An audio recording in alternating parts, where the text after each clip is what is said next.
There were lights on the shores of Guadalcanal Island. They were not the glow of giant fires, and we felt rather disappointed. When we got out of the holds, we expected to see the whole world on fire, for the bombardment had been fierce indeed. Our armada, at least we thought so, was capable of tearing Guadalcanal to pieces. But on the gloomy grey morning of August 7, 1942, on the shore only in a few places flames could be seen. From afar it looked like city dumps burning, lighting our way into history. We felt anxious, but we were not frightened. I was still angry about my run-in with the sailor mess hall staff. I took too long to eat the beans issued for breakfast, and when I finally finished, I found the sailors washing the galley with exasperation. An operating room could be set up there for the wounded ashore, and the petty officer was just closing a crate of oranges, which were distributed as a kind of gift to the soldiers, to those going to battle, and I came in and demanded my share. He refused to open the crate again, so we started yelling at each other. I wanted that orange more than General Watergrift Guadalcanal. The sailor refused to comply and threatened. What a stupid thing to do, report. My behaviour to the commanding officer? Report me getting ready to spill blood among those damned coconut palms? At first I wanted to bayonet him, but I changed my mind. I simply threw him aside, tore the lid off the box, grabbed my coveted orange, and filled with a sense of victory, ran back to my comrades, ignoring the indignant shouts behind me.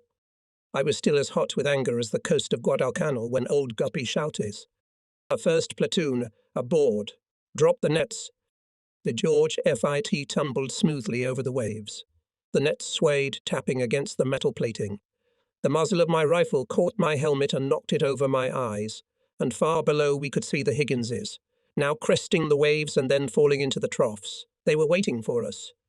Clinging to the net, I still managed to look around. Sillark Strait was full of our ships. To my left, that is, to the west of me, towered Savo Island. In front of me, to the north, partly hidden by the hulk of the Elliot, were Florida Island and Little Tulagi. I could hear the sounds of gunfire. Behind me, in other words to the south, was Guadalcanal. Not a metre before the Higgins dangling on the water, the net ended. The next thing to do was to jump. We were all sensibly weighed down with more than 20 kilograms of weight. There was no time for indecision, because those coming down after us were already stepping on their toes. So jump, hoping that at this very moment another wave would not throw Higgins aside, leaving us to land on the bubbling water surface. But all was bypassed. I could now clearly see the waves crashing against the sides of the ships in the neighbourhood. The boats were approaching, filling up with soldiers and moving away from the big mothership again to join the countless of their kin who were circling the water like giant frolicking water bugs. Oh, all aboard! I could see now that the seemingly random movement of the boats made sense. They were lining up to attack. I crouched under the planking and felt the boat gradually turn. Its bow was now pointing toward the shore. The deck beneath me vibrated slightly. The attack had begun, and I began to pray again. I had prayed long the night before, asking the Lord and the Blessed Virgin to take care of my family and comrades if I was killed. In the vanity of my youth, I was sure I was going to die, and I was in a hurry to turn my affairs over to the Almighty, like an older brother who pats the younger brother on the back and says, "Well, John, you are now the main man of the house." It is true that my prayers were rather haphazard. I could not give myself to them with all my soul, for I was thinking only of the shore on which we were to land. In front of us were other boats carrying Marines. I imagined firing under the cover of their bodies, building a protective wall of torn, bleeding flesh. I visualized the carnage among the coconut palms, and I no longer prayed, ears on top of my head to hear a dangerous noise, body tense in readiness to immediately jump aside. The boat bumped into the shore, rocked and stopped. In an instant I was already jumping ashore. The bright blue sky curved into a giant arch. Huge palm branches swayed gently in the wind. It was the most beautiful thing I had ever seen. From there, everything blended together like a fog. A kaleidoscope of shape, colour, and movement ensued. I found myself lying on the sand among the tall coconut palms and realized I was partially soaked. I had advanced 20 meters into the interior of the island. There was no fighting yet. The Japanese were running. We lay ready to rush into battle, but we had no opponent. A few moments passed and the tension eased. We began to look around, surveying the exotic surroundings, and soon voices, chuckles were heard. "Hey, Lieutenant," shouted the big guy. "You can get a good meal here. I agree to fight like this." At the same time, Sergeant Narrow-Faced barked at someone who had opened a coconut. "Don't get poisoned. Don't you know that everything here can be poisoned?" Everyone laughed. The narrow-faced man understood everything, without exception, to the point of being stupidly literal. He had been instructed that the Japanese tend to set traps and can poison water supplies, so his coconuts were poisoned immediately. No one even bothered to point out to the tightwad the obvious difficulty of poisoning millions of coconuts on Guadalcanal. We just laughed and continued destroying the coconuts, cracking the shells and drinking the sweet coconut milk. The narrow-faced man could only throw angry glances at everyone. He was a master at that. A command came from somewhere far away. "Let's go." We formed into squads and marched. We left our innocence behind in Red Beach. From now on, we were different. For another 10 minutes we were gripped by a blissful sense of joy of being, an inexpressible relief. How on earth? We had come ashore and met no enemy. As we left the white vastness of the beach and entered the shade of the coconut grove, the air defense guns rumbled behind us. The Japanese were here. There was a war going on, and we were no longer the same. We dragged ourselves across sun-bathed glades, overgrown with kupai grass. We forded rivers. Then we crossed them again in the opposite direction. We climbed hills. We trudged through the jungle, cutting our way through with machetes or following narrow, winding paths. It was a long time before we realized where we were going. At rest stops, we saw officers leaning over a map. Ah, what a map it was! It showed Red Beach. That was right. The Tiaru River. It didn't really exist, and an endless expanse of coconut thickets, marked on the map with an icon that looked more like an iris than a coconut palm. The map was the wrong map, and it was leading us into trouble from the start. The officers were alarmed. They knew we were lost. "Hey, Lieutenant, where are we headed?" "Grassy Knoll." "Where's that?" "Up ahead, where the Japanese are." This is the talk of the most naive among us. Grassy Knoll, up ahead, where the Japanese are. Indians and cowboys, cops and thieves, hide and seek. We were playing a game. Even the division commander calmly announced that dinner would be at the top of Grassy Knoll. "Let's synchronize our watches, gentlemen. The offensive has begun." Grassy Knoll is Grassy Knoll. We had a lot to learn. We had 5 months to learn it all, but only a few would make it to Grassy Knoll. The very first day began with disappointment, and with a sense of loneliness. The sounds of battle coming from behind were ominous, the faces of the officers anxious. The Japanese were closing the ring, and we poor fools thought we were pursuing them. Our clothes were drenched with sweat. The movement over the kunai overgrown areas brought us to utter exhaustion.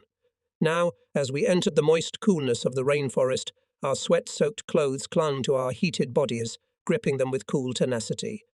"Hey, Lucky," called the big man, "why don't you lighten your load on a quart of Calvert? Stop and give us a swig." But it wasn't whiskey we all wanted at all. For the first time in my life, I was really thirsty. The heat, followed by the moisture-laden, relaxing atmosphere of the forest, seemed to have completely dried out my body. I had water in a flask, but I was afraid to touch it. No one knows when there will be an opportunity to fill it up again. We had been walking for 3 hours and had not yet seen any fresh water. A few steps further on, a river suddenly appeared before us, calmly carrying its waters to the sea. Disregarding the warning shouts, we rushed to the water. It dissolved us into itself, this river. We all became one shrieking, splashing, snorting mass, and even Lieutenant Ivy took part in this flagrant breach of military discipline. We must have been a sight exceptionally pleasing to the eye of any Japanese. The narrow-eyed men had obviously missed their chance to organize a massacre. Some of us lay on our backs in the flowing stream, which bore the lyrical name of Ilu, opened our mouths and let the moisture flow inside us like a drain. Lieutenant Ivy greedily gulped the water, scooping it up with his helmet, occasionally muttering, "Don't drink it. It may be poisoned. Don't drink until you've dissolved the purification pill." No one argued with him, continuing to indulge in a rampant orgy of thirst-quenching. "Drink, thread, drink." We moaned in languor like lovers as the water, that soft, cool, delicious water, licked the salty sweat from our bodies. Refreshed and having absorbed as much moisture as possible, we resumed our movement. Our clothes were damp. but now it was the pure wetness of water. It is impossible not to be wet in the rainforest, but water is still better than salty sweat. Night crept up unnoticed and caught us still on the march. We began to hastily organize defense. The first day passed without much incident, although we lost one man. He was coming from the flank and just disappeared. While we were setting up machine guns on top of the hill, it started to rain. It kept coming, and as we sat there silently and dully chewing the dry rations each man had taken out of his duffel bag, each was on his own, but all together we were making a dangerous voyage through the blackness of night. This night was to be a night of terror. We were bewildered, confused. We were cold and wet. We didn't know what surrounded us, and we were afraid of it. We knew nothing of the enemy and were afraid of him. We were alone, and all around us was a jungle that lived a life unknown to us, filled with sounds and movement that could well mean that the enemy was creeping closer and closer. But we regarded it all without emotion, like a stunned boxer waiting with indifference for the knockout punch. Too exhausted by the previous bout to move, too detached to worry. We felt much the same way. We had had enough of everything for the first day. One time we heard gunfire. The crackle of gunfire broke the silence of the night. We stared intensely into the darkness, but the shots stopped, and the darkness became as it had been before, silent. There was dripping from the trees. The jungle whispered something. No one. In the morning we found out how the night's shooting had ended. A corpsman had been killed, and he was shot by his own soldier. When the sentry demanded the password from the orderly, who was going back, he slightly twisted the word Lilliput out of fear and was killed. The unfortunate little fellow met eternity because of a few transposed consonants. I'll never forget the faces of his friends who buried him. In the pre-dawn silence, the sounds of their shovels were like mice scurrying. Dawn had not yet come. Lieutenant Ivy asked the company commander for permission to smoke. "Oh, I don't know if it's dawned enough," the captain replied. "Go behind that tree over there and light a match and I'll watch." The lieutenant did so. When he lit the match, we could easily see a small light. "Well, Captain?" "No." The captain shook his head. "It's still too dark." I looked at the captain. There was a look of concern on his face. I was very surprised. I was not a brave warrior, a veteran of 100 battles, but an ordinary civilian like myself. And this man was hardly more confident than the hasty sentry who had rushed to pull the trigger and shot the orderly. The captain was much older than I was, but the responsibility that rested on his shoulders and the unknown face of the coming war no doubt terrified him. He thought the tiny flames of burning matches might give away our location to the enemy, as if we were going to be burning fires all night. And in another minute it was quite light, everyone had a smoke, and so did the captain. We'd been marching all day. Grassy Knoll was still somewhere ahead, the Japanese too. We climbed slowly up the hillsides cautiously, moving sideways like land crabs or skiers, then rolled briskly down the opposite slopes. The machine gunners were tired of swearing, cursing the heavy and uncomfortable tripods that would hit them on the head. The terrain on Guadalcanal, according to our observations, consisted mostly of steel, on which the insidious demons of the jungle had spread a thin layer of treacherous silt. We had, for what seemed like forever, stamped our feet trying to steady ourselves on these untrodden hilly trails, our hands clutching at themselves as if grasping for air. Our advance, with a regularity worthy of better use, was accompanied by characteristic peculiar sounds, telling us that another machine gunner with full equipment had slipped and crashed to the ground. We were advancing on the enemy with the agility of inept circus performers. If the enemy had appeared in the damp twilight jungle, he would have dealt with us without much difficulty. The Japanese would have dealt with us as easily as our glorious ancestors dealt with their enemies. We saw no enemy. That day was dull and unmemorable. I have no reason to remember it with either joy or regret. But the night I will never forget. I woke up around midnight and saw the sky on fire. That's how I had imagined doomsday as a child. Everything around me was flooded with red light, as if emitted by the eyes of Satan. Imagine countless red traffic lights shining through the shroud of rain, and you'll understand how I saw the world when I woke up. Night was pouring in from the enemy's flare bombs. They hovered above the jungle roof, bobbing slightly on their parachutes, throwing a reddish light around them. Above them, unseen aloft, the engines hummed. Later we learned that they were Japanese naval aviation planes. We thought they were after us. In reality, they were the eyes of a powerful enemy naval armada that had entered Silek Strait. Soon we heard the sounds of cannonade. The ground beneath our feet trembled. In the distance we could see red and white flashes and the rumble of explosions. The Japanese were gaining their most remarkable victory in the history of warfare at sea. It was the Battle of Savo Island, also often referred to as the Battle of Four Seated Ducks. They sank 3 American cruisers, the Quincy, Vincennes, and Astoria, the Australian cruiser Canberra, and damaged an American cruiser and destroyer. The flare bombs were intended for this particular battle. At one point, the Japanese turned on their searchlights. In general, there was no shortage of illumination. It took us less than 24 hours to get out of the rainforest, although it took us 2 days to get into it. We knew the way back. We didn't know the way back. When we emerged from the forest and began to descend the slippery slopes to the kunai grass meadows, amphibious transporters with food and water were waiting for us.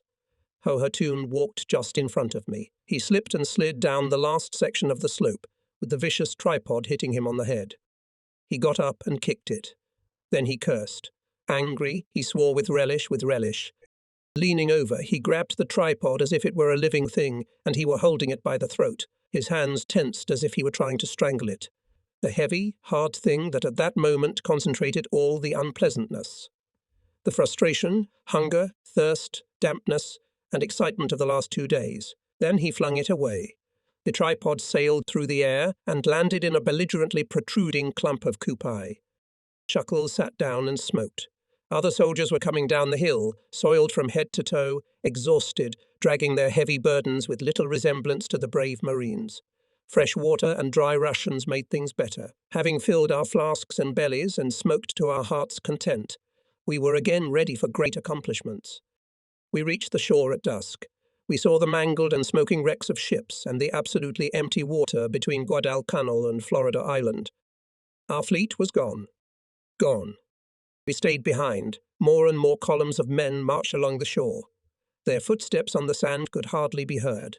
The sun had already disappeared behind the forest. Night was falling on the land. The silhouettes of people were clearly visible against the background of the thickening darkness. In the twilight, they seemed to have lost one dimension and became shadows. These tired people moved as if bound by an invisible chain. There was no soul in them. They walked automatically, like zombies. Behind them, the dull light of the reflected sun could be seen low just above the horizon. Despair was replaced by hopelessness. I was glad when it became completely dark. My company marched silently along the shore.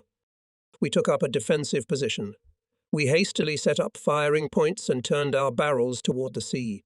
We put out sentries and went to bed. It is pleasant to fall asleep to the monotonous, lulling sound of the surf beating against the shore. The next day we were bombed. But it wasn't terrible, and it was nothing compared to what still awaited us. Alert! Someone shouted, and we heard the sound of engines approaching. They were very high up, about a dozen bombers. They followed over our heads in a perfect V formation and dropped their load over Henderson Field. And we shouted and danced around, expressing our delight and contempt for the enemy. We were fools. Those bombs were not meant for us, but for our comrades on the airfields. We heard the explosions and felt the earth shake under our feet, but we remained safe and could not contain our childish joy. Our foolishness was born of a false sense of security. We laughed and threw our fists at the departing bombers as if we had taken the blow and forced them to retreat.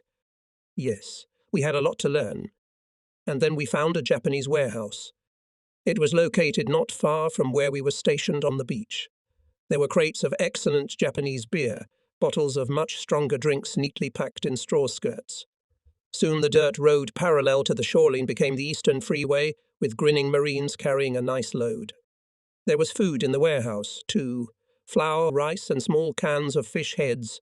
That awful Japanese delicacy I thought was a Japanese delicacy. But nobody was interested in food. By the way, each ward was responsible for its own food. We had flour, canned goods, sugar, and coffee, all taken from the stacks of food hastily unloaded from the transports. Our ship caught fire the day we went ashore. A burning airplane crashed right onto the deck. We did not have a battalion kitchen, and small squad kitchens were stationed all along the beach. The supply was the best. Everything that could be stolen anywhere was delivered here. Considering the above and the amount of sake and beer, We had a delightful week. And then the liquor ran out and the Major took control of the food supply. What a wonderful week it was, a very delicious way to fight a war. Chuckles, Big Boy, Runner and I buried our liquor supply deep in the sand, where the sea licked it with its long, wet tongue and where it was cool. It was our inviolable stockpile, and no one but us could touch it, so the four of us drank almost all of it without sharing it with anyone. It was only very rarely that a drink would awaken our generosity. Then our regiment would arrive. We sat and talked about everything. It was not easy to pour sake from large, heavy bottles into mugs, so we passed the bottle to each other, taking turns sipping from it like Indians smoking a peace pipe. But this method of drinking required a certain dexterity. The first thing to do was to clasp the large, uncomfortable bottle between the knees, then bend over it so that the lips were around the neck of the bottle, after which it was only necessary to roll over on one's back and let the cool, white liquid flow down the throat. It was so good. I won't say I had a fine palate, but every sip of sake was accompanied by an unparalleled sensation. I didn't know it felt so good to drink the enemy's wine. We drank a lot. After one of these meetings, I, not too firmly on my feet, retired to my sleeping quarters. In other words, I took a couple of steps away from the guys sitting in a circle and collapsed into a small hollow I had dug in the ground beforehand. High above me, palm branches moved languidly, giving the impression that the warm, starry tropical night was barely audibly breathing. I fell asleep. I woke up feeling that some large insects were buzzing and whistling somewhere nearby. After a few minutes, I realized that they were bullets, turned over on the other side and fell asleep again, quite upset that the Japanese had found us after all. Such was the power of sake. In the morning, the reason for the firing became clear. It turned out that the fire was conducted by 2 companies of the 5th Regiment, mistaking each other for the enemy. The storyteller concluded, and I believed him immediately and unconditionally. He did not need authority. He had theory, the only authority I needed on Guadalcanal. The beer went very well in the morning. It was full of the coolness of the night and the darkness of the sea beneath the sands. Stump's beer didn't last long. It wasn't that he drank a lot, it was just that he drank it too fast, though perhaps it was the same thing. He struggled to his feet, stepped out of the shadows, and collapsed the moment the sun touched his head. We carefully covered his body with palm leaves and placed an empty sake bottle on his chest. He looked like some kind of Shinto shrine. Then the big guy suddenly realized that he was dressed in a completely inappropriate manner. He was wearing no pants. The lack of such an important article of clothing, even among people who were not overly concerned with propriety, seemed to cause him real pain. He struggled to his feet, found his pants, and staggered to the water with them. "Hey, big guy, where are you going?" "I want to put my pants on." "In the water?" The big guy grinned stupidly, showing a set of big, strong teeth. "Hey, I'm supposed to wear pants in the ocean." His behavior was truly inimitable. Whenever a wave rolled off the shore, he would put his left leg into his pant leg. Then, with the exaggerated caution of a drunk, he would start pulling his pants up. While he was carefully balancing on his right leg, another wave would roll in and slap him on his pink arse. Each time he would rise with great dignity and repeat the procedure again. The wave would merrily roll in and knock him down on the sand again, once or twice. He managed to balance for a few seconds on that treacherous right foot and look back, with an uncertain smile, as if to see if his old buddy the wave was there. It always turned out to be there. Such was the power of Japanese beer. After the first day we were bombed regularly, at least once and sometimes several times a day. Enemy ships began to appear in the strait. Ignoring any possible rebuff from our side, they approached the shore and shelled us. The Japanese were obviously serious. To protect the airfield Haidasop field from the enemy, seriously intending to fight for Guadalcanal, it was necessary to organize special night patrols. The first day our company was ordered to provide men for the patrols was the end of drunkenness and idleness. We ran out of liquor that day. I was among those who travelled inland through coconut groves and kupai thickets to the point where we were to defend Haidasop field. Directly in front of me stepped Backless. He was a tall and boisterous fellow from Michigan, who had the uncanny property of irritating intolerably any of the company who followed him. The odd thing was that the ass seemed to be really lacking. His thighs were so long and flat that his cartridge case kept threatening to slide off his belt right to his ankles. There was no curve of bone or flesh to hold it up.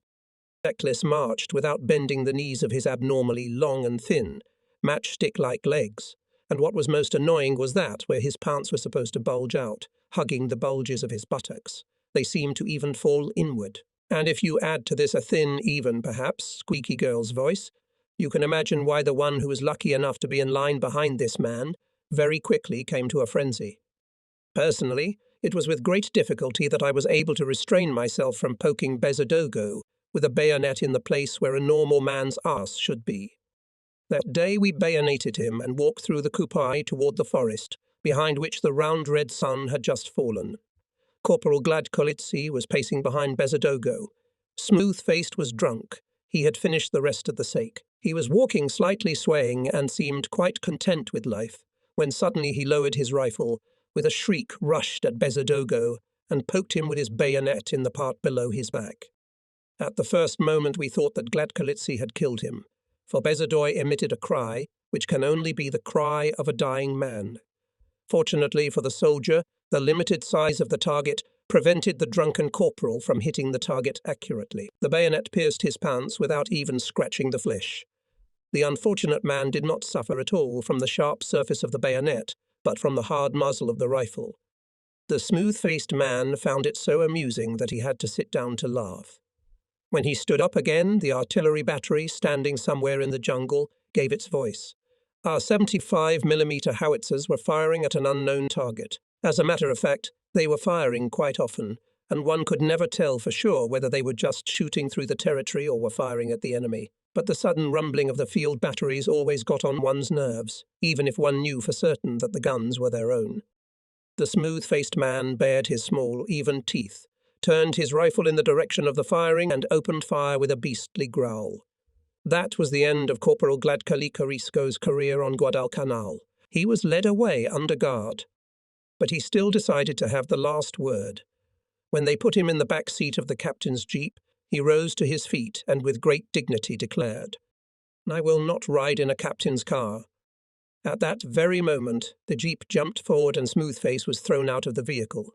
Having made an intricate somersault, he landed, but unsuccessfully, he broke his ankle and was sent to the hospital. That same night, one of the very rare transports landed at the airfield, and he was evacuated to New Zealand. There he was treated, kept in the brig for a while, and eventually released to enjoy the luxuries of Auckland. Smoothface's broken ankle, though not a wound received in fair combat, was still the very first of those light wounds so coveted by all veterans. Superfluous holes and cuts in the body took a man out of combat and back to the many benefits of civilization. It was still light when we left the airfield and entered the darkness of the jungle.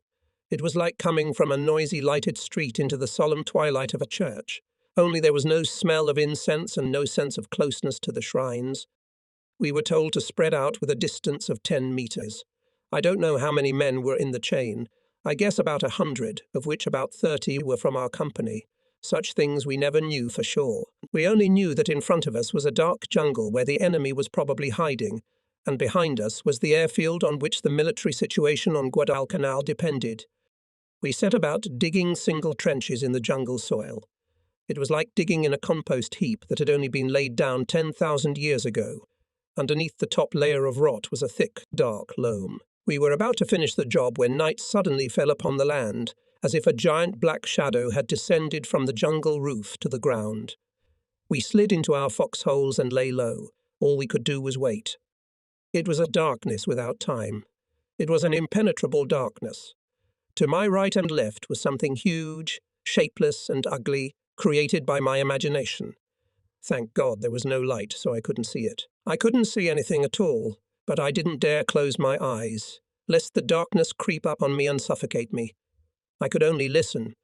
I became all ears and listened to the slightest signs of life around me. I could hear the gathering, thickening darkness, which in time began to seem alive. The enemy was everywhere. I could hear the Japanese moving around me, calling my name. With my mouth ajar, I sat in a trench nestled among the roots of a giant tree and felt like I was going crazy. I hadn't bothered to look up and get a proper look at the crown of the tree until it was completely dark, and now it seemed to me that there were more Japanese than leaves on the tree. The whole world turned against me, and soon even my own body proved to be a traitor. First one of my legs turned into a sneaking Japanese, and then the other. My arms followed, and soon my heart was left alone. It was me. I was my heart. It lay there and trembled. I was trembling in a pit filled with the howls of decay, while all around me the ugly creatures, the spawn of darkness, rushed about, joining forces to capture my heart. How long had this been going on? An eternity. There was no time. Time dissolved into a black void. There was only emptiness, and it was something. It was a singular being, a spirit, a consciousness. The day came very quickly, as if a light had been turned on in a dark theatre hall. Dawn came, and I was myself again. Now I could see the silhouettes of my companions to my right and left, and I was surprised to find that the tree under which I was positioned was not threatening at all, but on the contrary, quite peaceful and friendly. Now I know why people burn fires. Intrusive, demanding, and reproachful was the Major's demeanour as he drove his jeep through the coconut grove, stopping at each squad's field kitchen to sort out supplies. From afar, he looked like a scout leader reprimanding his subordinates who had eaten lunch at breakfast. The Major's journey meant the end of feeding in the squads. Our escape from battalion authority was cut short, and a battalion galley was organised, but the Major found very little food supplies that could be stacked in a pyramidal tent, specially erected for this purpose in the interior of the island 200 metres from the shore. All that could be eaten had already been eaten, and we were faced with a diet consisting chiefly of rice alone. The provisions belonged to the enemy, as did the wooden bowls from which we ate. We preferred them to our own bowls, with their unpleasant peculiarity of giving any food a metallic taste. We ate a cup of rice each for breakfast and dinner. One day one of the Marines complained to the doctor that there were worms in the rice. "They are already dead," laughed the doctor, "and can't hurt you. Eat in peace and be happy that you are given fresh meat." He was joking, and at the same time completely serious. No one protested. And everyone decided that the doctor had a great sense of humour.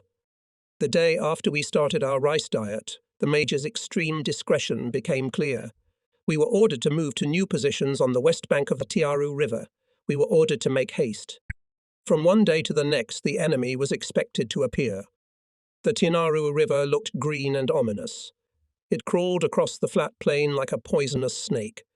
It was called a river, though in reality it was not. Like most of the water streams on the islands of Oceania, it was nothing more than a creek, only 30 metres wide.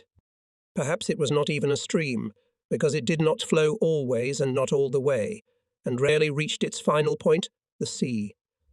Where it flowed into Aeroy Bottom Bay, there was a sandy spit about 40 metres wide. The width of the spit varied depending on tidal currents.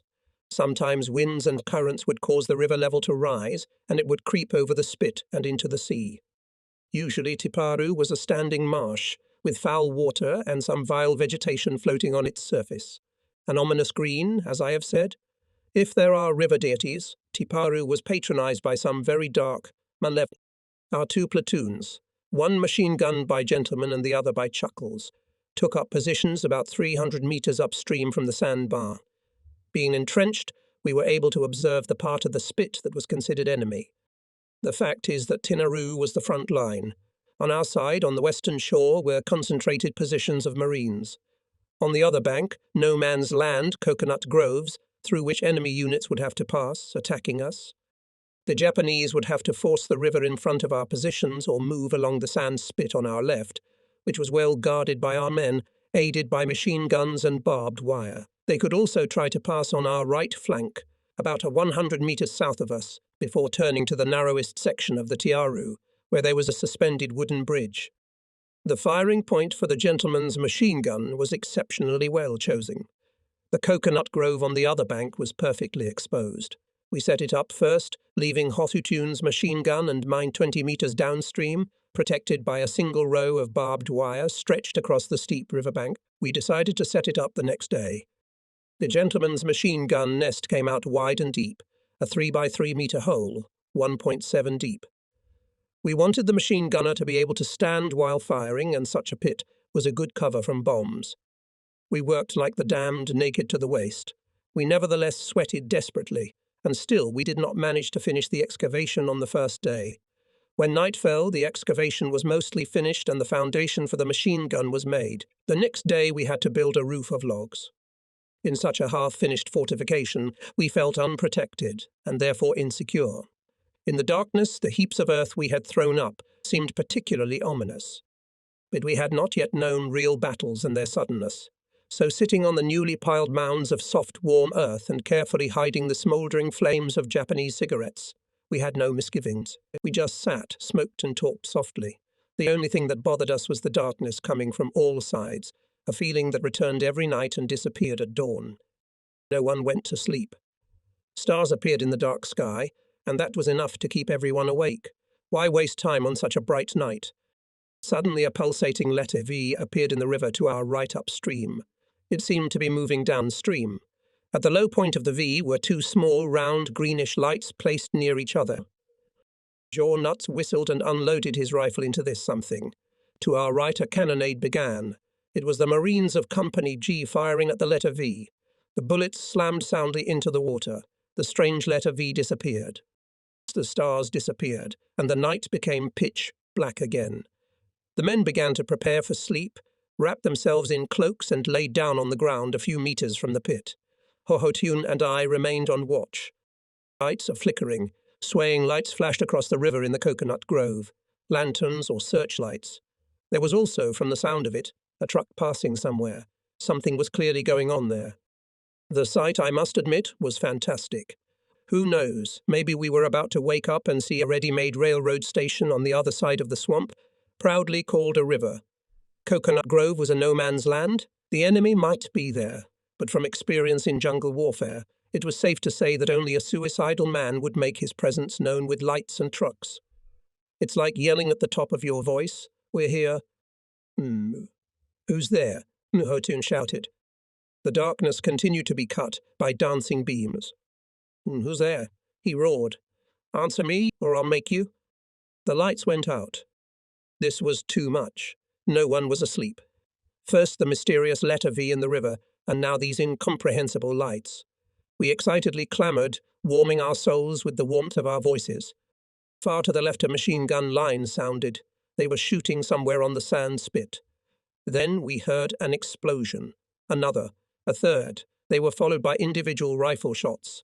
They were joined by heavy mortars behind us. The mortars spit out shells which, flying over our heads, exploded with a deafening rumble on the opposite side of the river. All in all, the fire was rapidly increasing, and it came to us. In a moment we were firing too. We were completely unorganized, didn't realize that we had to spread out, and all huddled around the open pit, as if it were our home. There were some desperate squeals right in front of us. We figured the bird concert had been triggered by people showing up. I assisted the gentleman in firing, though I was not his assistant.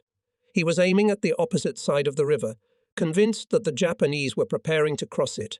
The squeals had ceased. Tell them, said the gentleman calmly, to cease firing. Tell them to wait until the birds are disturbed and noisy again. A cautious man is sure to take advantage of such excellent cover. They will go from there. I was glad I had gotten at least some orders. I did not at all like to stand in the hole and watch the gentleman shoot. I crawled to the surface and relayed his words. Everyone ignored the sound advice and kept firing. Then there was a momentary lull, and I, who until that moment had had no opportunity to engage in a firefight, drew my pistol. I leaned against a pile of earth, pointed my hand with the gun into the darkness and began to squeeze the trigger. It wasn't until I ran out of ammo that I heard the big guy's angry voice. Nah, damn you, Lucky.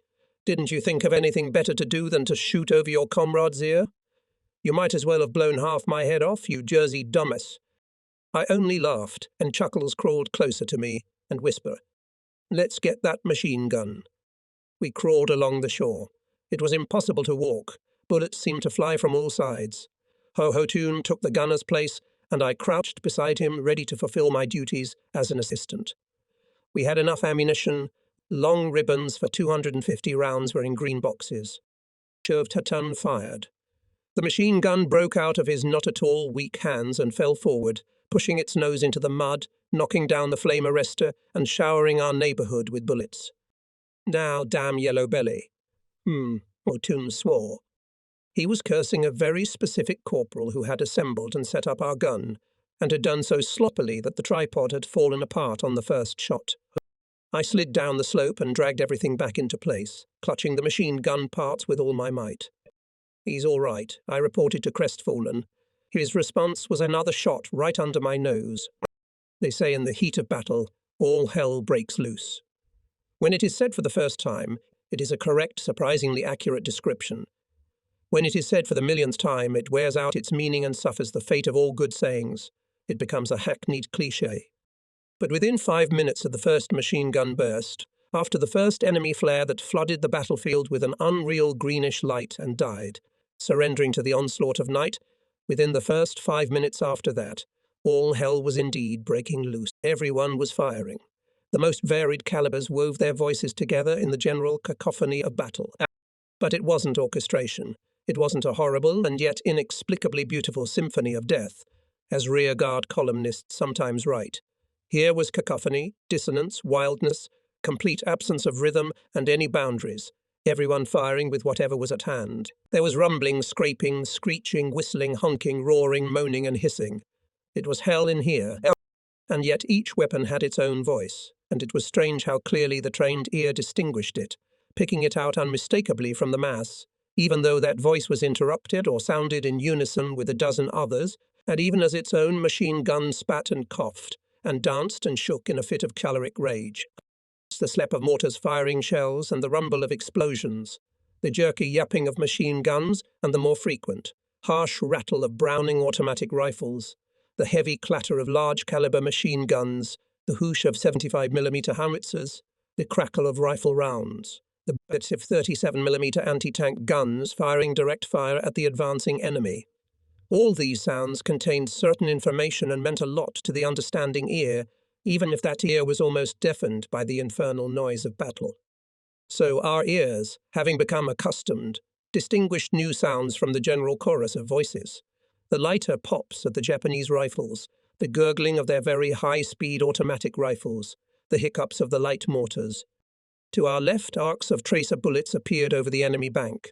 The distance and the general cacophony around made them inaudible, as if they had been fired in the land of the deaf. "Look at that," I muttered. "An Indian machine gun?" "Yeah, but those tracer bullets are no good. Good thing we don't have any. Whoever's firing them is easy to spot." They did find him. Targeted machine gun fire finished the poor guy off quickly. Their bullets penetrated the sandbags, punched through the water-cooling shroud of his machine gun and right through the heart. They killed him, killed the Indian kid, the unflappable boxer from Pittsburgh. He froze with lead in his heart, keeping his finger on the trigger. He was dead, but he had killed many enemies. They had wounded his aide. They blinded him. But he fought to the last man. The Marine Corps awarded him the Navy Cross, and Hollywood made a movie about him and the battle on the Taiparu River. As I understand it, America needed a hero, preferably alive, and the Indian was dead. That second guy was certainly a hero. No one doubted that, but we were truly sorry that the Indian didn't get anything. This was the first organized attack by the Japanese on Guadalcanal. It was the first time American soldiers faced the Japanese supermen in open combat. The supermen drove a bullet through an Indian kid's heart, but he fired 200 rounds at them. How could the Marines forget the Indian? We had all sorts of problems with tracer ammunition. Now we took turns firing, and I did the pointing.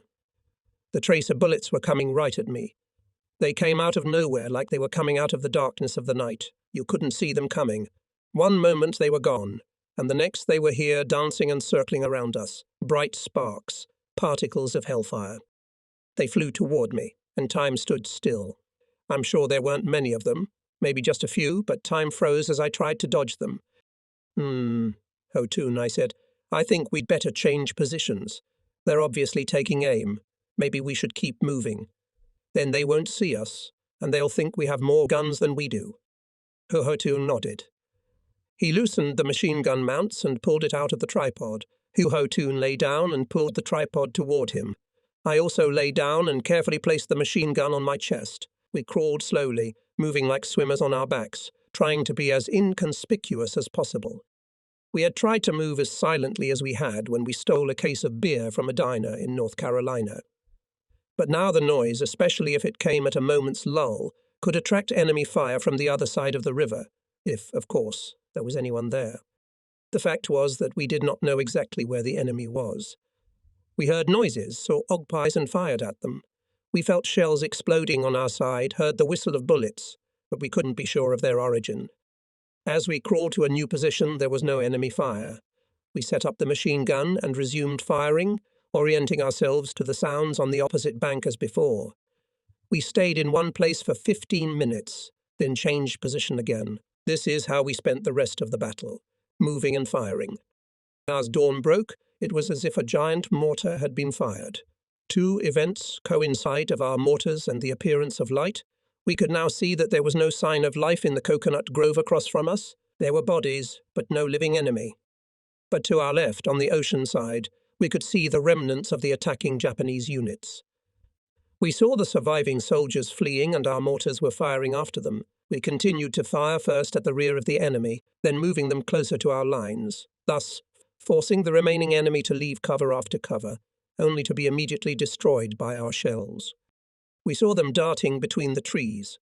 The gentleman's machine gun was in an extremely favourable position for longitudinal fire. He was taking full advantage of it.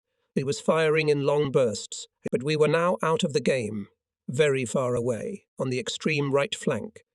There was nothing we could do to change a situation that was already under control. "No, cease fire," shouted someone from G Company to the gentleman. "Here comes the 1st Battalion." A battalion of Marines passed over the bridge on our right and headed into the coconut grove. Next they will go toward the ocean. On the left, the sand spit was crossed by light tanks, leading a counterattack. The Japanese were being driven into a coffin. Everyone had already begun to forget about the battle, carried away by the spectacle of carnage, when a shout ran along our line. A group of Japanese appeared on the opposite bank, running toward us. Their appearance caused general consternation, and so much so that no one fired a shot.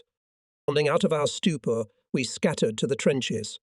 I jumped to the machine gun that Ho-Ho-Toon and I had left on the bank.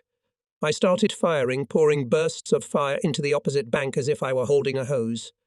All but one of them fell. The first one collapsed as if he had been cut in half. The others fell after running a few steps with shouts and groans. Our machine gun was out of action again, and I grabbed my rifle. I remembered that it didn't have a belt on it. It had been left near the gun. The surviving Japanese had managed to get pretty far away when I caught sight of him, and I could clearly see his back. Broad, slouching. He seemed to have thrown back his sack. I fired, and the Japanese ceased to exist. Perhaps I didn't kill him, for almost everyone had regained their wits and taken up arms. But I've always boasted that it was my doing. Perhaps the bullet that struck him between the shoulder blades showed mercy. After all, he was running so desperately toward an inevitable and terrible end. Dark nights, starvation, and slow dissolution into the jungle. But at the time, mercy was the last thing on my mind. The war had moved into the jungle. The boys of the 1st Battalion were mopping up. Sometimes they'd drive a Japanese man out on us. He would run to the riverbank hoping to hide, not knowing we were in front of him. We, the victors, numerous and perfectly armed units, waited and thirsted for, so we shot a few more men and were very sorry that there were no more targets. Everyone was seized with fever, and on the sand spit the last nail was being hammered into the coffin of the Japanese. Some Japanese were jumping into the strait and trying to swim away from the grove of terror. They acted like lemmings. They could not return. Their heads were clearly visible on the horizon. They were being killed by the Marines on the shore. The Marines lay sprawled out on the warm sand and fired at their heads. The battle was over. That night, under a bright moon, the mysterious V appeared again in the river. Green lights flickered malevolently. Someone fired a shot at the cursed litter. The crackle of rifle shots rolled along the line. The letter V disappeared. We waited tensely. No one came. Lieutenant Ivy reached us in the morning. He sat down on the fallen trunk of a coconut palm and told us what had happened. He kept smoking and staring at the river for some reason. There were hard creases in the corners of his eyes. For some reason on Guadalcanal, everyone's eyes changed. They became larger, rounder, clearer. The latter was especially noticeable in brown-eyed people. Their eyes took on a bright golden-brown colour, like that of an Irish setter.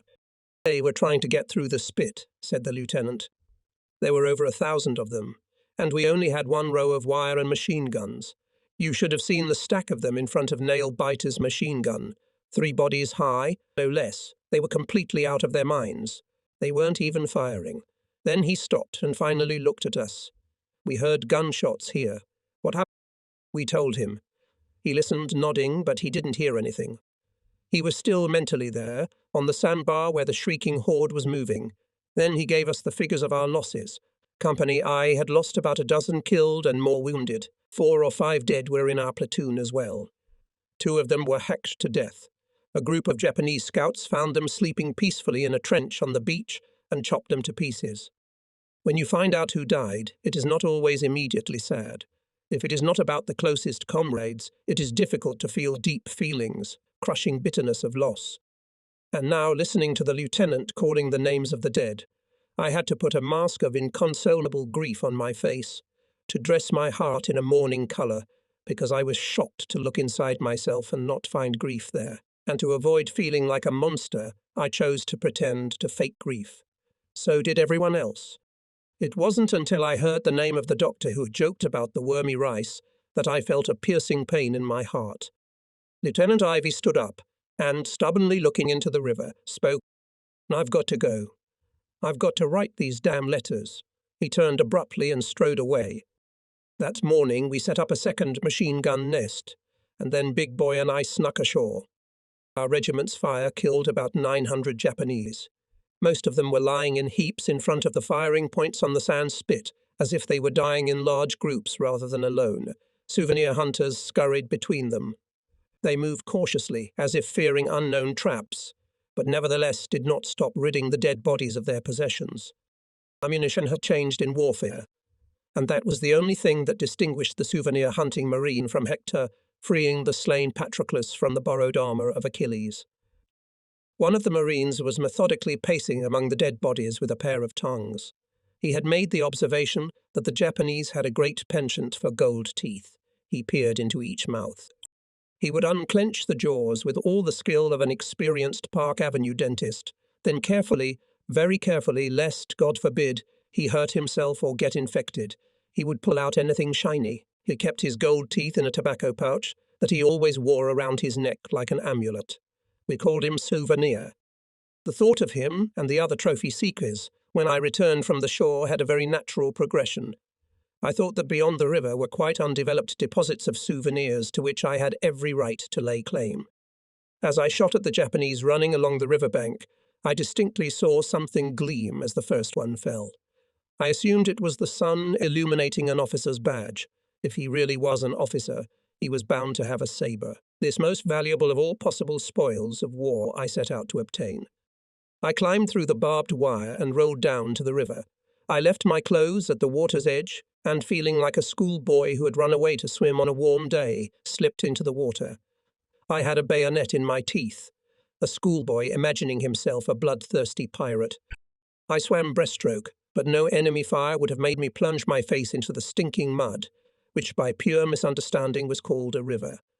The water was thick with all sorts of... I swam with my whole body shuddering, my neck stretched out like a swan and my head held high, feeling the cold of the metal in my mouth and saliva flowing so intensely that my bayonet was about to slip. I carefully circled the large body of a Japanese soldier lying in the water.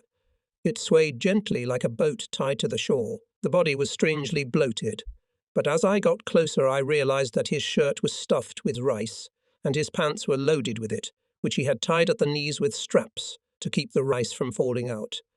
He was hungry, I thought, and suddenly felt sympathy for the poor guy. At that time my feet touched the muddy bottom. It was about 3 meters to the shore. My feet had fallen so deeply into the mud that I was even worried whether I had fallen into the mire. The sticky mud reached almost to my knees and made slurping noises with every step. The little crabs, recognizing my superiority, scurried away in panic. Dead bodies were scattered throughout the grove. Tropics are tropics, and the bodies were already beginning to bloat. I was horrified to see hordes of flies swarming over them. Black, buzzing streams flowed from everywhere, from mouths, eyes, ears. The beating of myriads of tiny wings created a monotonous, low sound. Here the flies were in complete control of the situation. They were masters of the battlefield. It was the way the tropics dealt with piles of rotting flesh. I no longer felt the joy of victory, but the horror of what I had seen. I suddenly realized that flies could be crawling over my curled body right now, and quite possibly soon would be. Trying hard not to panic, I walked back to the riverbank and slid into the water. But still tentatively, I freed one of the bodies from my field binoculars and bayonet, which I hung around my neck. The saber I never found. None of the dead were officers. Back, I swam fast, trying to get as far away from the field of dead men as possible. When I emerged from the river, the comrades who had covered my sortie, waiting with rifles in their hands, mistook the grimace of disgust that had settled firmly on my face for an expression of triumph. They scrutinized my trophies. Then I went out to eat. When I returned, I noticed a group of Marines, mostly from Company G, busily discussing something on the riverbank. The runner headed toward them with my new field binoculars. As I approached, he was still staring intensely into the binoculars. His face was contorted with a grimace of terror. I took the binoculars from him and pointed them at the opposite bank of the river, where I saw a crocodile devouring a Japanese man who had stocked up on rice with gusto. At first I watched with a kind of perverse delight, but when the green predator got to the entrails, it occurred to me that in this river and in this very spot, some half an hour ago, was my own body. I felt weak in my knees and hastily lowered the binoculars. That night the letter V appeared in the river again. Everyone around us was geeking and hooting, but this time no one fired a shot. Now we knew it was a crocodile. Behind him, 3 more Vs moved, but smaller. They were crunching their prey with a loud crunch, keeping us awake, and there was a terrible odour that kept us awake. Even if we covered our heads with blankets, which was the only way to escape the mosquitoes, the stench penetrated even through this barrier. Surprisingly, it is the smell that can drive a person insane faster than any other stimulus. It's impossible to hide from it. If you do not want to see something, you can close your eyes. If the sound is irritating, plug your ears. And only from the smell there is no protection. You can only run away from it. And since there was nowhere to run, we were tormented by the inability to sleep. We never shot at the crocodiles, though they returned to their meal day after day, until the remaining bodies of the enemy on the opposite bank were gathered together and burned. The funeral pyre was visible from a distance. We did not shoot at the crocodiles as we considered them a kind of river patrol. Having tasted enough of human flesh, they had clearly gotten hungry and were now patrolling the Tinar on a daily basis. We were sure that the enemy would not dare attempt to cross the river when these gentle creatures were in it. If he did dare, he would still fail to reach his destination. Based on our fragmentary knowledge of crocodile behavior, we built a barbed wire fence to keep the voracious creatures from reaching us. Sometimes, if the night was particularly dark, it seemed that a huge crocodile was somewhere nearby, like the crocodile with the clock inside that chased Captain Hook in Peter Pan. So over time we even grew to like crocodiles and tried not to disturb them, and none of us ever swam across the Tanara again. The victory, called the Battle of Hell's Point, was not at all as impressive as we had imagined. It was one of many ordinary battles on Guadalcanal, and not the hardest. But for us it was the first, so we took the result as a triumph. The present is always the best, if you do not compare it with the past and do not think about the future. However, it was time to come down from the cloudy heights and return to everyday life. The enemy's attacks soon resumed, and became much longer, more persistent and diverse. They were to be expected from the air, from the sea and from the land, and they were separated from each other by periods of tedious, intense boredom, which exhausted a man, drank all the juices from his soul and body, as we ourselves sucked out the contents of a stick of sugar cane, leaving only nothing but the flames of the fire, not suitable for anything but a crumpled shell. The interplay of trials and boredom bred terror. The former shook a man like the wind shakes the tops of trees. The latter corroded him like water erodes the soil between roots. Each new battle left a man even more stunned than the previous one, and each period of boredom, representing as much time as there was for fears, made the soil under the yogi less firm, and the roots in it did not hold as firmly as one would like. Sometimes the shock was the last one. A man, maddened by the incessant shelling from the sea, could crawl into his trench, take out a gun, put it to his temple and end the nightmare around him. A man could not stand the howl of an enemy airplane diving, seemingly right at him, jumped out into the open and ran away. It was horror, wild fear that threw away all arguments of reason with the hot hands of panic. I've seen it twice, and twice more I almost had an attack of something like that myself. But to be fair, it was rare, and there were few panic victims. But courage became commonplace. It created a kind of club, a corporation, as is the case with other quite ordinary things to which people for various reasons attach great importance. I mean money, charity and the like. It is on the mundane that the exceptional rests. When bombs or shells from Japanese ships fell on our muddy trenches, they became clubs of courage. A certain protocol had to be followed, and it seemed only natural that a poor man who succumbed to momentary panic would elicit an embarrassed silence or a delicate cough. Everyone began to look the other way, like millionaires shocked by the sight of their fellow man borrowing $5 from the waiter. But there was more charity in our clubs, I think. We didn't get all high and mighty about our exclusivity. We were all under God. Today you, tomorrow me. A month passed. It seemed to us that there were as many bombs and shells falling on our heads as there were flies around. 3 times a day and every Sunday morning the coconut grove was filled with the whistle and rumble of explosions. They sounded like the roar of a giant. And at night, Charlie's washing machine took over. Washing machine was the name of a Japanese airplane that made regular night, marauding flights over our positions. Its engines made a sound very similar to the rumbling of a running washing machine. Perhaps the Charlie was not alone, but there was always only one airplane in the sky at night. There was no need for more for a job like this. They say the barking of a dog is more terrifying than its bites.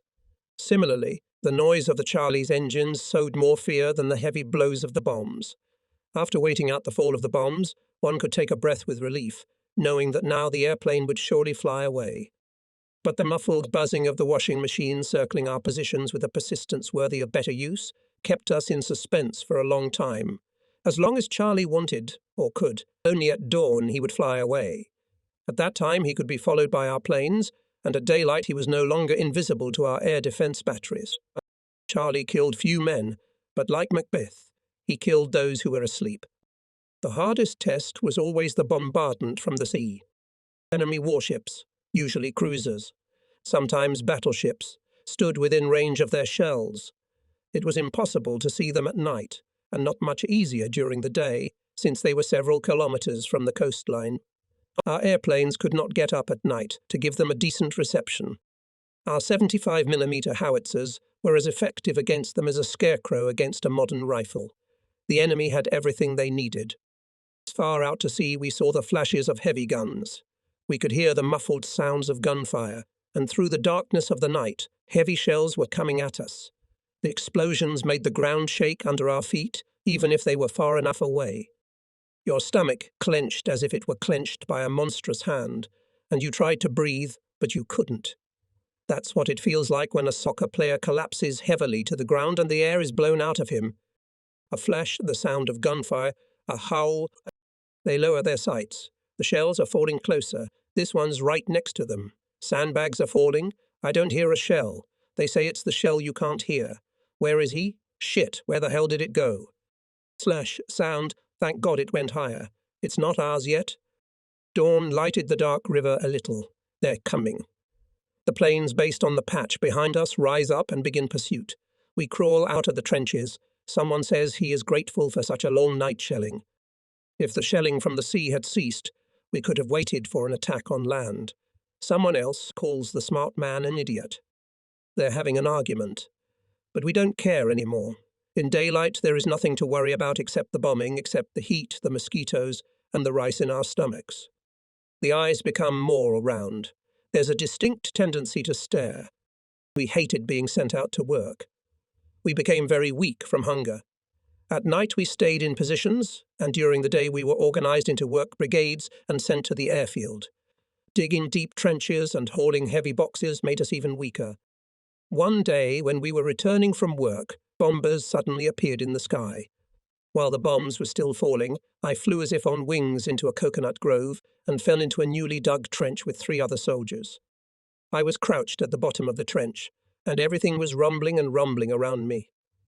A young boy was sitting next to me, his face pressed against my bare back. I could feel his lips moving in prayer, a trembling kiss of faith and fear.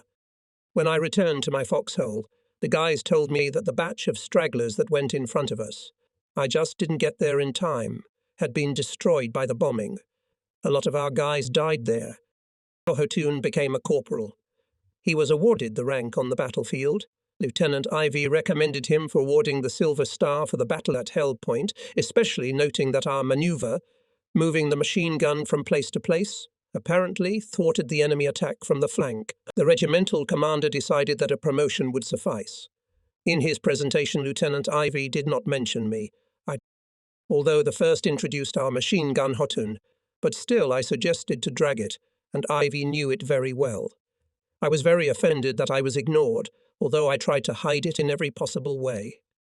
An embarrassed Ho-Hone tried to turn it into a joke, but he fully deserved both the promotion and the reward, because he was a born leader.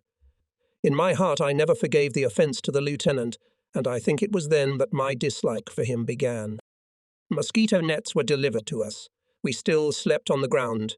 If it was dry, we slept on the raincoat. If it was raining, we slept under it.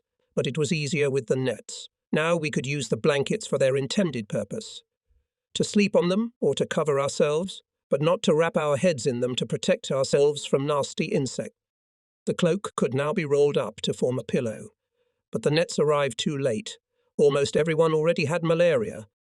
We had some more supplies delivered. Each squad got a toothbrush, a pack of shaving blades, and a sweet bar. We drew them in a dice game. The runner won the candy bar.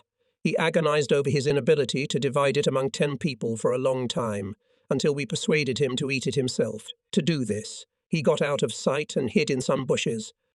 Stump continued to build and fortify his personal fort. Whenever I saw him, he had either an axe in his hand or a log on his shoulder. One day he carried such a huge log that it injured his shoulder, leaving a deep wound. In peacetime, such a wound would have had to be stitched up. Everyone kept saying that the army infantry was about to replace us, literally next week. Everybody was desperate. We heard that the army units heading our way had been destroyed at sea. Hotun and I visited the cemetery. It was a little south of the coastal road running west to east through groves of coconut palms. We knelt to pray at the graves of people we knew well. Their graves were mostly just decorated with palm fronds, although there were some hastily made crosses with identification tags nailed on them. On some of the crosses were fixed tin medallions made from tin cans, on which someone's caring hands had inscribed touching epitaphs. He died fighting. A real Marine. A big guy with a big heart. Our buddy. The harder it got, the more fun he had. There was another quatrain that I've seen countless times, a Marine's soul cry. When he comes to the top, he'll report to St. Pete. Sir, another Marine has finished serving in hell. There are other inscriptions, most often the names of the dead, were made as follows. Cartridges were driven into the ground so that the round brass end remained above the surface. Hotun and I wandered around the cemetery and then decided to look around. A perfectly flat plain stretched far into the hills. Hotun made a face and announced, "There's plenty of room here." "That's right," I confirmed. Then we prayed at the grave of a guy from our platoon. "You know," Hotun said, standing up, "he had $200 in front of Hell Point. He won it in a poker game." "So what?" "And when they buried him, they didn't find a dime. We tried our best to kill a rat that was infesting our firing point. We swore we'd kill it and eat it for fresh meat. It had a habit of running through the embrasure, and it moved so fast that we thought it was flying. She was getting fatter and fatter, and we were getting weaker from hunger. In the end, it even stopped running and began to wander at a walking pace. We never caught it, and even if we had, I doubt we would have eaten it. One night we were shelled by enemy cruisers approaching the shore. One of the shells fell into the dark river water not far from us. The trench shook as if it had been dug in jelly. At first no one uttered a word, and only after a few seconds Bezody announced hopefully, "It didn't explode." "Haven't you ever heard of delayed action fuses?" Giggled someone from the darkness. Everyone laughed, and Bezody sighed heavily and very resentfully. Another time, the night was surprisingly dark. We sat in the trenches and listened to the noise of battle coming from the hills to our right. We had received our orders and were ready to attack. All night we expected an attack. And in the morning we heard that the first part of the Battle of Bloody Ridge had been completed.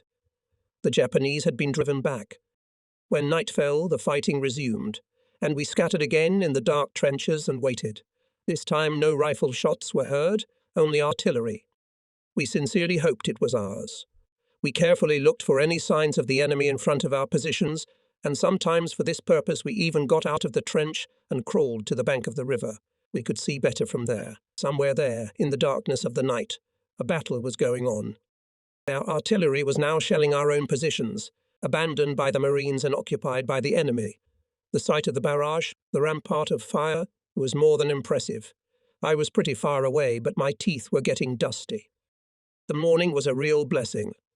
It dispelled without a trace the fear that the Japanese would break through our defences and pour into the grove. We knew the Japanese were defeated. Strangely, this knowledge did not bring relief. The big man explained this strangeness the next day. We gathered in the shade of a single tree on the riverbank. The big man sat leaning against the thick trunk and playing with his stick. He carefully trimmed the stick with a sharp knife, slicing off slivers of white wood, and spoke without addressing anyone in particular. He didn't even seem to care if anyone could hear him. "They're going to crush us to powder," he said, mouthing the words to the beat of the flying splinters.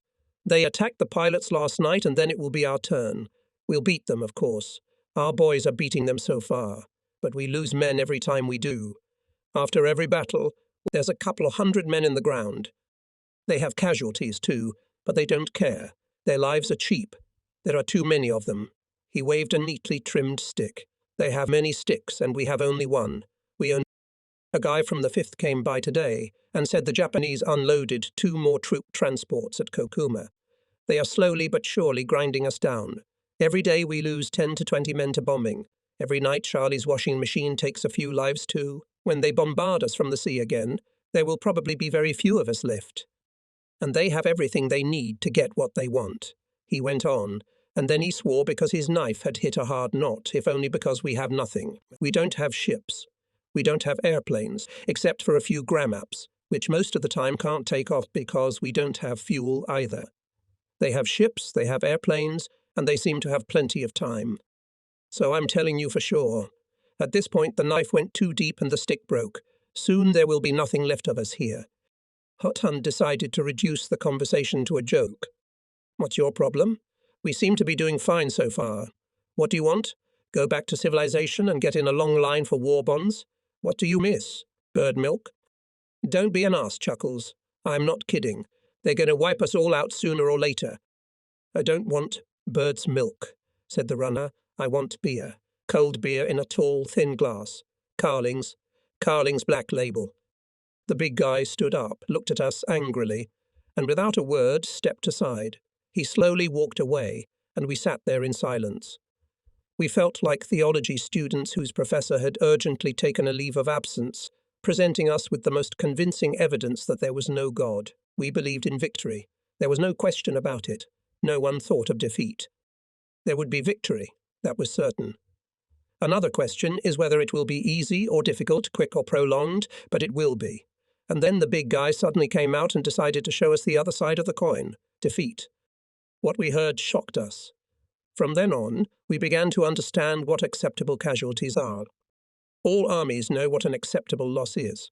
It is a part whose destruction would not be fatal to the whole. Sometimes a man may consider the loss of a finger but not a hand, or the loss of a hand but not a head, as acceptable. There are things that can be lost or destroyed, whether there is peace on earth or war, and their replacement is not strictly necessary. It could be a rifle, a cartridge case, or a person. Humans are the essence of expendable material. Hunger and jungle, the Japanese or all of them combined, do not destroy the psyche as much as the consciousness that you are cannon fodder. With no will of your own, I have no doubt whatsoever that if the Marines were looking for volunteers for an impossible mission, everyone fighting on Guadalcanal would step forward without hesitation. But it's a sacrifice, and it's voluntary. When you think of yourself as expendable, it deprives you of the triumph of self-denial, the absolute freedom of self-sacrifice. If you are cannon fodder, then you are not a hero who voluntarily sacrifices himself, but a victim, and this cannot but humiliate you. Personally, I doubt that Isaac accepted the knife of his father Abraham without judgment, without reproach. but at the same time he would have gladly died for him 1,000 times voluntarily. The world is full of the sacrifices of heroes and martyrs, but there is only one victim. Since we were to be victims, we held fast to our role, like Isaac to his bundle of brushwood. Not a day went by that we didn't talk about it. Lieutenant, when are we getting off this island? I have no idea. But you can ask the colonel. What makes you think he knows? This food's been rotting for a long time, Lieutenant. I know, but you'd better eat it anyway. No, so I can't eat this wormy rice. Eat it. But how can you expect us to? Eat it. I can't. I feel sick. Okay, then don't eat it. I think I have malaria. Here, feel my forehead. Damn, I'm afraid you're right. It's hot as hell. You should see a doctor. Well, what's the matter? What's the matter? All they'll give you is aspirin. And if it gets worse, they'll put you in a tent with other people who are just as sick. They won't send me home anyway. You can't leave the island. Nobody leaves. So there's no point in going to a doctor. Well, maybe you're right. Of course I'm right. So I'd rather suffer here with my friends. You can't leave this island anyway, not even in a box. That's why we have our own cemetery. It was very lonely. It was the loneliness of the night watch, during which you listen to the movement of the myriads of living things around you and try to catch the orderly sounds made by man behind the disorderly rhythm of nature. We languished quietly in the gaping hole of the trench, a constant rebuke to the world. In another sense, in a tearful and sentimental way, we had already begun to get used to the idea that we were all orphans. No one thought of us, no one needed us. Millions of Americans were going about their daily business, going to the movies, getting married, applying to colleges, going to stores and rallies, participating in pro-animal demonstrations, going to churches and cemeteries. In other words, everything in America was as it had always been, except that we weren't there and no one noticed. That's what we thought at the time. It seems very silly to me now. But back then it was exactly as I described. We felt alone and forsaken on the bank of the stinking river. But at last the time of the blessed change came. We were ordered to move to new positions. We left the river. We left without anyone noticing. We put our packs on our backs, our rifles on our shoulders, and walked over the wooden bridge past the crocodile rookery to the hills at the back of the island. It was a splendid, welcome respite. A walk through the fields became a day off in the middle of the work week, an escape from the sucking monotony. The fear was gone. We felt like members of an archaeological party or hunters. Only the complete absence of lights brought us back to reality. There was darkness, jungle and Japanese. Even the hellish heat that caught up with us in the Kupai thickets did not depress us in the slightest. Now we had dug a trench twice as big as the one we had left at Tiparu for ourselves and the machine gun, and we could rest quite comfortably. Our point was a real fort, about the size of a kitchen and about 2 meters deep. It was covered on top by a double layer of logs, a layer of earth as high as a glass and deer eye, which sprouted as soon as we laid it down, dragged in from a distance of about 30 meters. From afar, our firing point looked like an ordinary hillside. We felt under pad-eye protection, and were sure that only a direct hit by a bomb or shell from the sea could threaten us. Everything else was provided for. Retreating behind the fences, we busied ourselves with the tropical sores. This was the name we gave to all sores that got wet or festered, especially those near the bones. There were a few among us whose feet and hands were not yet covered with these red and white foci of pee. Red from blood, white from pus, and often surrounded by black rims of sucking flies. Yes, here we lived almost in luxury. We even had beds. A large supply of Japanese ropes was found in the area where we were stationed. With the help of them, we built for ourselves beautiful beds by digging logs into the ground and laying rope mattresses on top of them. What a marvel! What exquisite comfort! Dry, warm, and above ground. No voluptuary on downy feather beds and thin sheets has ever experienced such an amazing pleasure. Even if he has a bell cord at hand, pull it and anything you want will be brought, and a lovely guria is curled up at the door. Chuckles and Biggie slept next to each other. They had built their beds close together. The rest of the partners did the same, like Runner and me, for example. As we lay there and whispered quietly to each other, we could hear a land crab wading through the thick grass. Then we heard Biggie snoring. We stopped whispering and waited in silence. There was silence, like a pause between pieces of music, And as it did not last long, it was broken unmercifully by another thunderous snore of York, a burst of laughter of Hothun, and an unbelievably loud stomp of a crab rushing to a safe hiding place. "Damn it, Hotutun, that's not funny." "What's the matter with you, Hotun? What's wrong?" That's when Runner entered the conversation, his voice shaking with barely restrained laughter.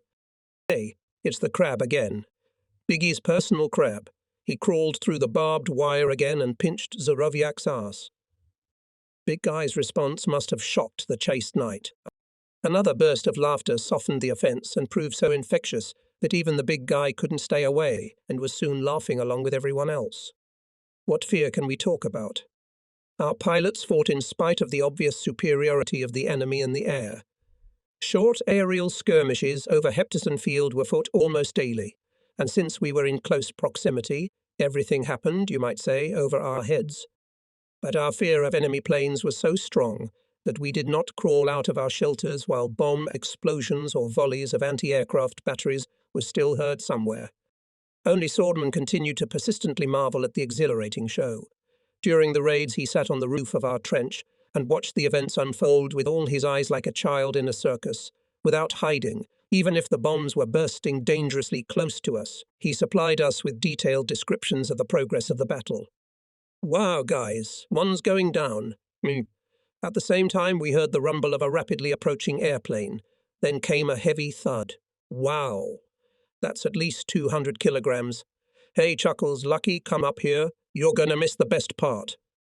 "Damn it, we're fine here," said Hohotun, and then asked, "Who fell?" "Yes, ours." We looked at each other in surprise, and Runner concluded, "That bastard doesn't seem to care who wins. Look, they're gonna get them. The Japs are getting away, and ours are chasing them." Sometimes, when we were really annoyed by these cries, or when the bombs exploded very close to us, someone couldn't stand it and shouted, "Hey, swordsman, come downstairs. And hurry up, asshole, before you get your ass shot off." Sword always reacted the same way. "So what? They can shoot it off down there. What's the difference? If you're destined for something, you'll get it anyway. Hide, don't hide. When your time comes, the inevitable will happen, so why worry about it?" With him, as well as with his other fellow fatalists, no one tried to argue. Belief in fate was in vogue on Guadalcanal. In different ways, they said the same thing. Everything is written in destiny. Why worry?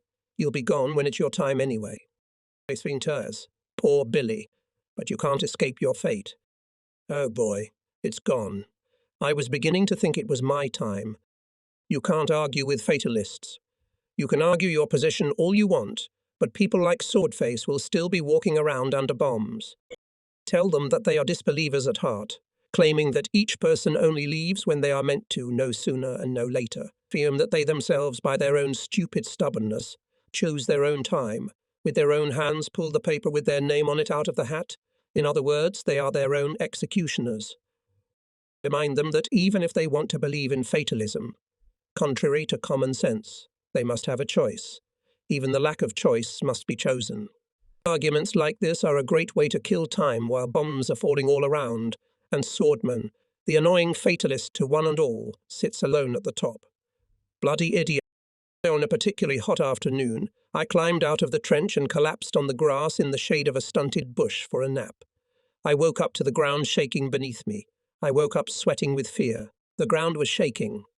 I knew it was an earthquake, and I was horrified at the thought that it might open up and swallow me. When it did not do so, I was very disappointed, and I did not see any great crevices. I imagined my doom as follows. The earth opens up, the last betrayal, there is a void under my feet, and then eternal fall. My stomach rumbled so loudly with hunger and gas that I kept the runner awake. He often mistook the sounds of my insides for the shelling from the sea. One night I woke up and saw him hurriedly getting out of his sleeping bag and running into the trench. "Alarm," he shouted. "Alarm! The shelling is starting." "Hey, runner," I called out. "Don't wake anyone and go to sleep yourself. It's not enemy ships, it's my stomach." He came back, cursing me, but without malice. Runner had good reason to fear shelling when he heard the muffled murmur. As we moved into the interior of the island, we had time to experience the delights of the process. The ground shook from the bursting of heavy shells, and here it was felt much more strongly than on the river. The first volley was as sudden and unexpected as an earthquake. No one ever heard the deafening pa-boom from the sea or the whistle of a flying shell. It all started with the deafening rumble of an explosion, breaking the night silence and throwing us out of sleep. Swearing desperately, we rushed in the darkness to the trench, jostling at the entrance like New Yorkers in the subway. Another night lost, another dream sacrificed to the enemy. They will grind us to powder. We had already been on Guadalcanal for almost 2.5 months when we had to endure the heaviest night bombardment. I remember that night very well because I almost gave in to panic. The rumble of the explosion broke into a deep night's sleep so suddenly that I could not pull myself together at once. It seemed to me that a shell had exploded in my pocket, and if I hadn't been blown to pieces by it, I was sure I would be blown to pieces by the next one. I clutched desperately at my mosquito net. I struggled to break through it, to get through that thin web at all costs. Then another shell fell no closer than the previous one, and I took a breath and stood still for a moment, trying to cope with the panic that had seized me. I got myself out of the mosquito net and cautiously rose to my feet. I stood motionless for a few moments and then walked toward the trench. The shelling had been terrible, but I had slept through most of it. As I gained control of myself, I gained confidence and even relaxed. I was no longer afraid, so I slept. On the bank of the Ilu, Herhun discovered a papaya tree. We ate its fruit early in the morning before breakfast, while it was full of juice and the night chill. On hearing of the find, Lieutenant Ivy asked to share it with him, but we had already eaten it all, and then he organized a detachment to search for this delightful fruit. Papaya was never found again on the banks of the Ilu. But we did find something better. It turned out you could swim here. We posted sentries on the shore and enjoyed splashing in this delightful river. It was in it that we swam and even drank the water the day we landed. It was just as clear and cool and just as pleasantly caressing to hot, tortured flesh. The tropics have their own painkillers that are unique to the area. Such are, for example, cool coconut milk or small clear rivulets running down from the hills. It is the latter, the Ilu and Lunga, that have kept us healthy. I cannot confirm my words with statistics, but from my observations, those of us who frequently bathed in them were less prone to ulcers and malaria. But our secondary discovery of Ilu came too late. We had only a week to enjoy its cool charms, after which the order came again to move to new positions. The army is here. Like hell it is. I said they're here. I saw it myself. Chuckles gesticulated furiously with one hand, the other holding a white sack slung over his shoulder. I was down on the shore at Lunga Point, and I saw them disembark. What was in the sack? Runner was curious. Chuckles grinned. He squatted down. We all did that when it was muddy, and there was nothing to sit on. I'd never seen anything like it. I was down on the beach just at the point where the Lunga flows into the bay, and I saw the ships. They were putting people on landing craft and they were heading for the shore. Those who were already ashore were crowding around coconut palms. Suddenly someone sounded the alarm. Poor guys, I felt sorry for them. The night before, they'd gotten the full brunt of it. The naval bombardment had been organized just for them. I had heard that the Japs had come too late to sink the transports and had thrown all their forces at the airfield, but still no one had been hurt. Although no one was hit, the puppies had to endure some very unpleasant moments. Be that as it may, the conditions were not suitable for an air raid, and they began to frantically scramble for cover. Then one of the officers had a brilliant idea, and it was decided to hide in the jungle. Crestfallen's face wrinkled. It had to be seen. It was impossible to describe. No sooner had the puppies hidden than a whole horde of our Marines came rushing out of the jungle. It was like someone had planned the whole thing. The puppies hid in the jungle. The planes flew by and went to bomb the airfield, and on the other side our iron asses came out of the jungle and started to drag everything that the army men had thrown. When we called a halt, they went back into the jungle, and the coconut grove looked like a hurricane had blown through it. When the splinters returned, they found they had lost half their supplies. That's the kind of comedy the Marines really respected. You're telling me you watched the whole thing happen? Big Guy asked in disbelief. Hell, of course not. I only watched as they came spilling out of the jungle. When I saw what they were doing, I immediately joined in. And what did you get? Crestfallen put a sack, also stolen, and displayed the loot. Judging by what he saw, he appeared to be a very judicious thief. There was nothing useless, reminiscent of a distant home, like electric shavers, gold rings or wallets, just things chainless in our possession. Socks, T-shirts, bars of soap, boxes of crackers. That's exactly what Hutton stole, and we applauded him wholeheartedly. This must be how Robin Hood's men must have sung the praises of Little John after he returned from his thieving raid on Nottingham. A few hours later, we learned that the soldiers who had arrived were to take our places. This we could not help but rejoice at. Their arrival on Guadalcanal meant that we were no longer cut off. After that, contact with the outside world became a matter of routine. We were no longer haunted by the fate of Wake Island. The fleet was back. The worst thing that could happen to us now was Dunkirk. So we were genuinely pleased with the soldiers who came up to our trench. They came after another air raid, a very close one. But they were not yet poisoned like the rest of us. War was still something exciting, romantic, partly even amusing to them. Their faces were round and fat, their ribs didn't bulge, and their eyes remained innocent. They were all older than we were, about 25 years old. We averaged 20, but we treated them like unreasonable children. I remember that two of them, when they heard about Eli, immediately went for a swim, not paying much attention to the barbed wire, as if they were visiting botanists rushing into the field for the right weed. I shouted at them to come back immediately. Honestly, I don't know why. It probably seemed to me that they didn't have the proper respect for danger. The barbed wire seemed to them to be an obstacle course and the jungle a picnic area. Their curiosity was childlike. They had an unwavering belief that everything would be fine, and they laughed at my gloomy premonitions. "Get your asses back here right now." I yelled, losing patience, and they came back. Their officer approached and asked what had happened. I explained, showing clearly exaggerated concern, that some bombs had fallen in the jungle that hadn't exploded and could very well be time bombs. He thanked me, I thought, sincerely and warmly. "Thank God," he said, "that you know all this." I felt like a small-time crook. So we said goodbye. They stayed in our positions in our well-equipped trenches, on our magnificent beds, protected by our barbed wire fences and next to the cool ILU, and we began to climb into the waiting trucks.